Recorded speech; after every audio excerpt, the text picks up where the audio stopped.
بسم اللہ الرحمن الرحیم۔ حضرت واصف علی واصف رحمۃ اللہ علیہ سے پوچھا کہ اللہ تعالیٰ کے تو کئی نام ہیں، ان کی کیا اہمیت ہے اور انہیں پکارنے کے آداب کیا ہیں؟ تو آپ نے فرمایا، اللہ تعالیٰ کو یاد کرنے والا یاد کرنے سے پہلے یاد کی وجہ رکھتا ہے، تو آپ کبھی اللہ کو یاد کرنے والے تو بنے۔ مثلا ایک آدمی بیمار ہے اور اللہ تعالیٰ کو یاد کر رہا ہے، تو یاد کرنے کی وجہ اس کے پاس ہے، وہ بیماری۔ ایک آدمی غریب ہے، اللہ تعالیٰ کو یاد کر رہا ہے، تو یاد کرنے کی وجہ اس کے پاس اس کی غریبی ہے یا غریب الوطنی ہے۔ ایک اور آدمی ہے جو کسی دقت میں تو ہے، اللہ تعالیٰ کو یاد کرتا ہے، ویسے وقت لوگ خود بنا لیتے ہیں، یہ تو ہوتی نہیں ہے۔ مثلا یہ کہ بچوں کی شادی کرنی ہے، یہ تو بڑی دقت ہے، حالانکہ یہ وقت کی بات نہیں ہے۔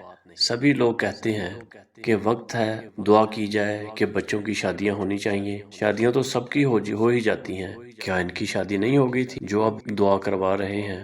تو دعا کی وجہ موجود ہے، اس لیے یاد کرنا بعد میں ہے اور یاد کرنے کی ضرورت پہلے ہے۔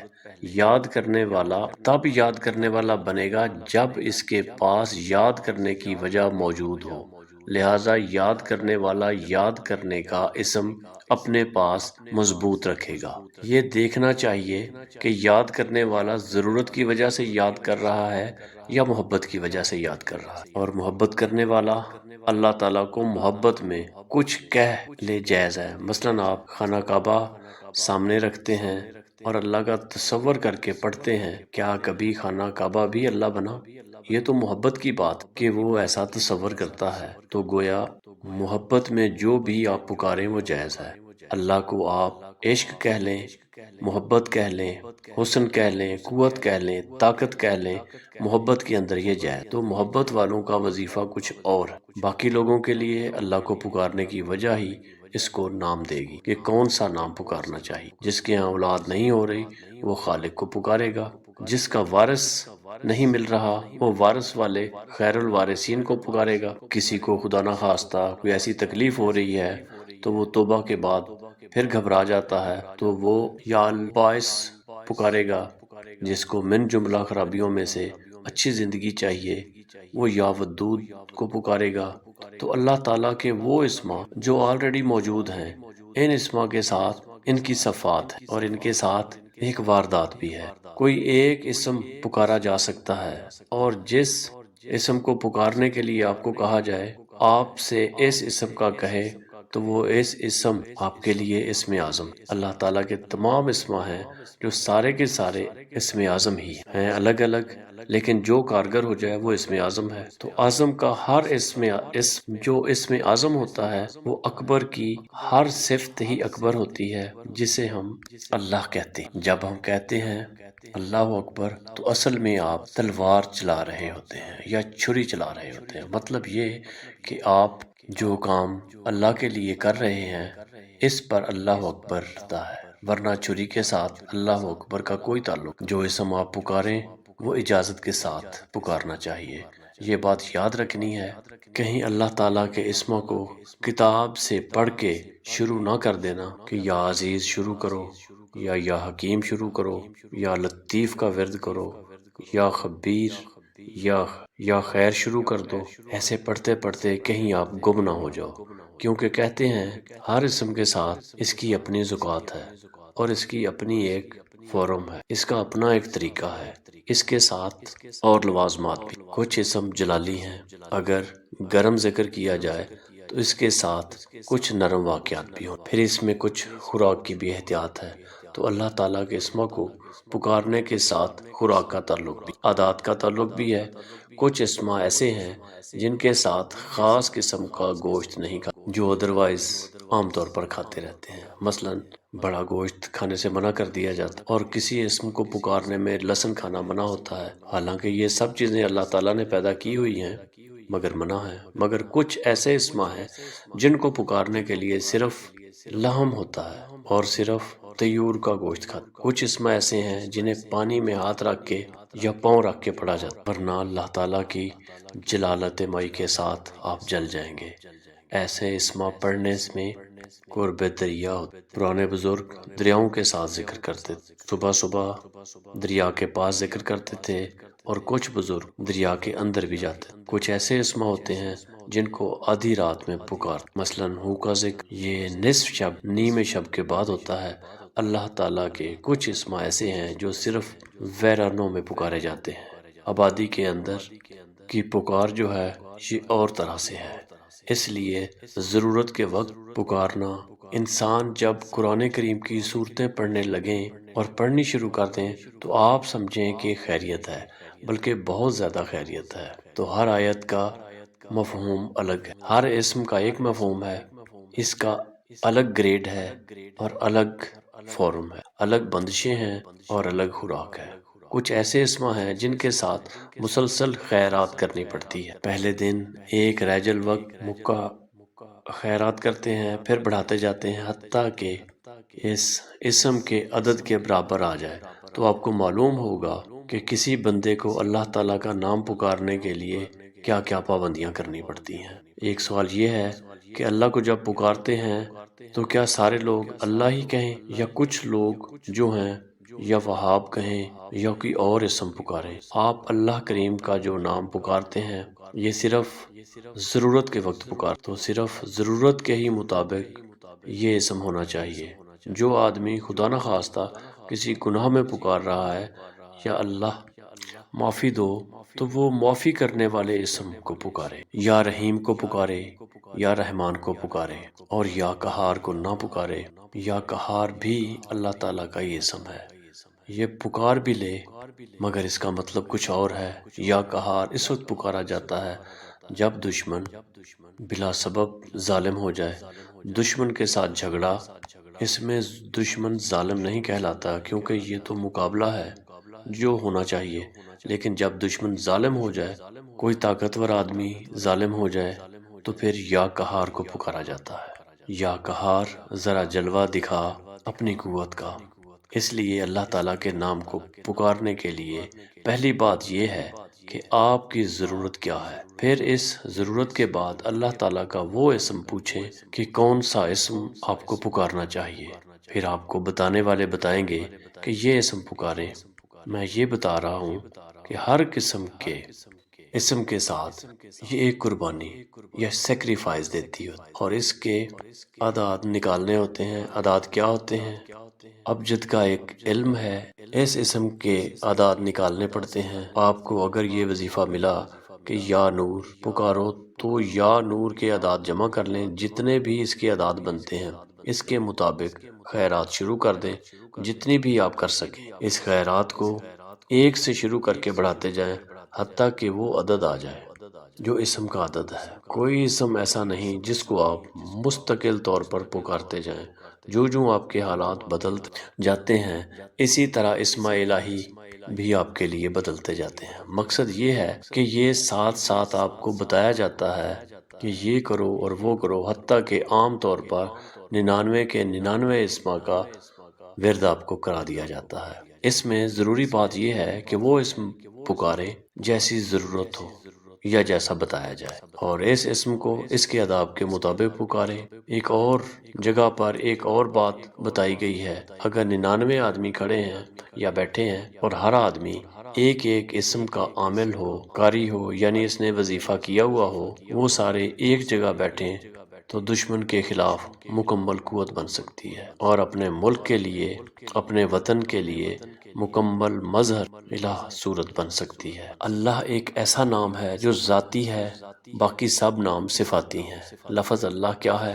یہ ذات ہے، اور باقی اسما صفات میں اللہ کی صفات کے 99 عامل مل کر اگر ذات کو پکاریں، اسم اللہ کو پکاریں، تو ذات جو ہے وہ ضرور رسپونڈ کرتی ہے، یعنی ضرور جواب ملتا ہے۔ وہ جو پہلے لوگ تھے وہ اور طرح کے تھے، اور وہ اس لیے تھے کہ ان کے پاس اسما کا عمل تھا اور وہ صرف پکارا کرتے تھے، اور آپ لوگ آدھا گھنٹہ اللہ تعالیٰ کا ذکر کرتے ہیں اور 2 گھنٹے خواہشات کو دیتے ہیں، اللہ کا گلہ کرتے ہیں، گناہ کرتے ہیں، تو یہ تو پھر مصیبت در مصیبت ہو گئی۔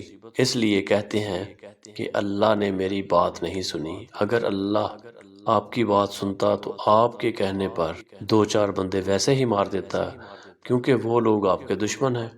اور آپ کے مطابق فی النار ہو جائیں اور تباہ و برباد ہو جائیں۔ اسم کو پکارنے والے کہتے ہیں کہ سب کی خیر ہو جائے، ان کی بھی خیر ہو جائے جو ہمیں اچھا نہیں سمجھ۔ کم ہی لوگ یہ کہتے ہیں۔ تو اللہ تعالیٰ کو اللہ تعالیٰ کی مرضی کے مطابق خوشی سے کام کرنے دینا بہت کم لوگوں کا کام ہے، ورنہ عام طور پر لوگ اللہ کو اپنی مرضی کے مطابق چلانا چاہتے ہیں۔ ہر آدمی یہ چاہے گا کہ میرے پاس مال دنیا زیادہ ہو۔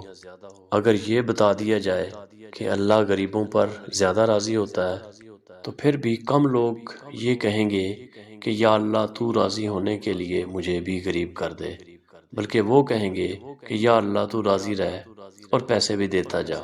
اللہ کو اللہ کی مرضی کے مطابق چلتے رہنے دینا بہت کم لوگوں کا کام ہے، کیونکہ عام لوگ جو ہیں وہ جلدی گھبرا جاتے ہیں۔ تو اللہ تعالیٰ کے اسما کیسے پکارتے؟ اللہ تعالیٰ کے اسما کو اللہ تعالیٰ کے بندوں کی مرضی سے شروع کیا جائے، شروع کرنے کے بعد اس کے آداب کے مطابق چلایا جائے، اور پھر بھی اس کے بعد اس کو اللہ تعالیٰ پر چھوڑ دیا جائے اور یہ کہا جائے کہ یہ تیری عنایت ہے کہ تو جو چاہے کرے، تو ڈبو دے یا اسے پار کر دے، یہ اللہ کی مرضی ہے، اور پھر کشتی کو خدا کے حوالے چھوڑ دیا جائے، تو پھر گھبرانے والی کوئی بات نہیں۔ پھر سوال یہ ہے کہ اللہ تعالیٰ کے کس اسم کو پکارا جائے؟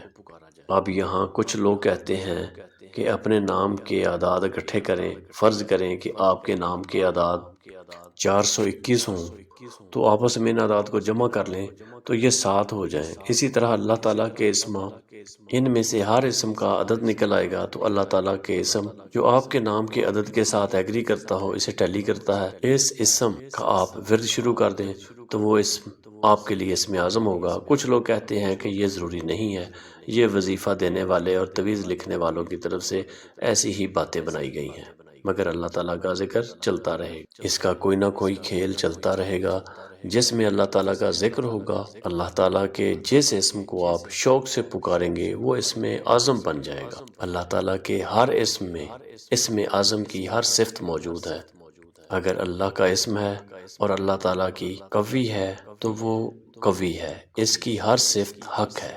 اللہ تعالیٰ کے کسی بھی اسم کو اجازت سے پکارنا چاہیے تاکہ آپ کو ان کے آداب کا پتہ ہو، اور کہیں ایسا نہ ہو کہ پکارتے پکارتے آپ کا ذہن آؤٹ ہو جائے۔ اس میں بڑی احتیاط چاہیے۔ عام طور پر اللہ تعالیٰ کا اسم پکارنے سے پہلے درود شریف پڑھ لیا جائے، بہت کثرت سے پڑھا جائے، پھر اللہ تعالیٰ کا اسم پکارا جائے، پکارنے کے بعد پھر کثرت سے درود پاک پڑھا جائے۔ اللہ تعالیٰ کو صرف پکارا جائے، اسے مجبور نہ کیا جائے۔ وہ مجبور نہیں ہو سکتا کیونکہ وہ مالک ہے۔ اس فارمولے کے مطابق آپ اسے یہ نہیں کہہ سکتے کہ ہم نے آپ کو 200 دفعہ پکارا ہے لہٰذا ہماری آپ بات ضرور سنیں، کیونکہ آپ نے کتاب میں لکھا ہے۔ یہ اللہ تعالیٰ کی مرضی ہے کہ وہ آپ کی بات پوری کرے یا نہ کرے، یہ اس کا اختیار ہے، اور یہ اختیار اللہ تعالیٰ کے پاس ہی رہنے دیں۔ اگر اس کا ارادہ ہوگا تو پوری کر دے گا، اور اگر وہ نہ دینا چاہے تو مانگنے والوں کو نہ دے۔ اللہ تعالیٰ چاہے تو غریبوں کے گھر میں سہولت پیدا کر دے، دولت مندوں کے گھر میں غریبی پیدا کر دے، نہ ماننے والوں کے گھر میں پیغمبر پیدا کر دے، اور پیغمبروں کے گھر میں نافرمان پیدا کر دے۔ وہ مالک ہے، اس لیے اس کو اسی مقام پر رہنے دیا جائے۔ تو سب سے ضروری اسم کیا ہے؟ لوگ ایسے بھی پکارتے ہیں کہ اے محمد مصطفیٰ صلی اللہ علیہ وآلہ وسلم، کہ اللہ، اے خدائے مصطفیٰ، یا اللہ جو ہے یہ سارے کا سارا جامع اسم ہے۔ یا اللہ پکارنے سے سب کام ہوتا ہے، مگر اسے ضرورت کے علاوہ پکارا جائے اور شوق سے پکارا جائے، پھر جو اسم پکارا جائے گا وہ صحیح ہے۔ اگر آپ ضرورت میں اسم پکاریں گے تو پھر آپ وہی ضرورت کے لوگوں میں ہی ہوں گے جو کہ جب بھی داتا کے دروازے جاتے ہیں کوئی نہ کوئی سوال ہی لے کر جاتے ہیں۔ ایسے لوگوں کی اگر ضرورت پوری ہو بھی جائے تو فارغ ہو جاتے ہیں، ورنہ باغی ہو جاتے ہیں۔ تو ضرورت میں پکارنے والا دونوں حالتوں میں خدا کو چھوڑ دیتا ہے، یعنی اگر اس کی ضرورت پوری ہو گئی تب بھی وہ خدا کو چھوڑ دے گا، اور اگر ضرورت پوری نہ ہوئی تب بھی وہ خدا کو چھوڑ دے گا۔ ضرورت والا شخص کہتا ہے میں نے 10 سال اس کو پکارا، بڑی نمازیں پڑھیں، بڑی باتیں کی، تسبیحاں کی، تہجد پڑھے، مگر وہ واقعہ ہو گیا جو واقعہ نہیں ہونا چاہیے تھا، اس سے ہمارا دل ٹوٹ گیا ہے، خدا نے ہماری بات نہیں سنی۔ تو ایسا شخص بات پوری نہ ہونے پر خدا کو چھوڑ جائے گا، اور اگر اس کی بات پوری ہو گئی تو بھی وہ خدا کو چھوڑ جائے گا۔ مثلا کہ اگر اس کی بات پوری ہو گئی تو وہ کہے گا کہ اللہ کی مہربانی ہے، اب کارخانہ چلنے لگ گیا ہے، لیکن اس کی یاد کا وقت میرے پاس نہیں ہے، لہذا ضرورت میں اللہ کو پکارنے والا ضرورت پوری ہونے پر اللہ کو چھوڑ جاتا ہے، اور ضرورت پوری نہ ہو تو بد دل ہو کے چھوڑ جاتا ہے۔ تو آپ ضرورت کے بغیر ہی اللہ تعالیٰ کو پکارا کریں۔ اللہ تعالیٰ کو پکارنا آپ کا کام ہے، آپ پکارتے جائیں۔ حضرت واصف علی واصف فرماتے ہیں کہ آپ کے لیے بہتر یہ ہے کہ آپ لوگ درود شریف کا ذکر کریں، کثرت سے درود شریف پڑھا کریں، اور غیر اللہ کی محبت دل سے نکال دیں۔ غیر اللہ کی محبت یہ دنیا ہے، دنیا کی چیزیں ہیں، اور یہ تمام اشیاء فانی ہے۔ اس لیے آپ ہمیشہ رہنے والے کو ہمیشہ یاد کرتے رہیں۔ اللہ تعالیٰ کا اسم پکارنے کے لیے اللہ تعالیٰ کی طرف لے جانے والے چہروں کو یاد رکھیں، اور اللہ کے خلاف لے جانے والی چیزوں سے گریز کریں۔ کچھ باتیں جو اللہ تعالیٰ کی طرف لے جاتی ہیں، اور کچھ ایسی باتیں ہیں جو اس کو اللہ تعالیٰ سے دور لے جاتی ہیں۔ تو جو اللہ تعالیٰ سے دور لے جانے والی باتیں ہیں، ان سے آپ بچیں، تو پھر ہی آپ کو اللہ تعالیٰ کے نام کے ورد وظائف فوائد دیں گے۔ اللہ تعالیٰ کے اسم کی خوبی یہ ہے کہ پہلے آپ الفاظ میں اللہ پکارتے ہیں، پھر زبان پر ورد آ جاتا ہے، اور جب زبان خاموش ہو جاتی ہے تو بھی یہ اسم دل میں چلتا رہتا ہے، اور پھر روح کے اندر چلتا رہتا ہے۔ تب ایسا ہوتا ہے کہ آپ اپنی دنیا کے کام کر رہے ہوتے ہو، اور اللہ کا وہ اسم آپ کے اندر جاری رہتا ہے۔ جب اس مقام پر آ جائیں تو بس یہ سمجھیں کہ اسم اعظم جاری ہو گیا۔ جب آپ کو پتہ ہی نہ چلے اور آپ کے اندر وہ ورد اور وظیفہ چلنا شروع ہو جائے تو یہ اعلیٰ مقام ہے۔ ایسا ہوتا ہے کہ پہلے الفاظ میں ورد چلتا ہے، پھر خیال میں ورد چلتا ہے، پھر وہ خیال سے بھی باہر ہو کر روح کے اندر چلتا ہے، اور پھر کئی اور انداز سے چلتا رہتا ہے۔ بس آپ نے اللہ کا ذکر اپنے دل میں اور اپنی روح میں جاری کرنا ہے، پھر آپ سمجھیں کہ آپ کامیاب ہو گئے۔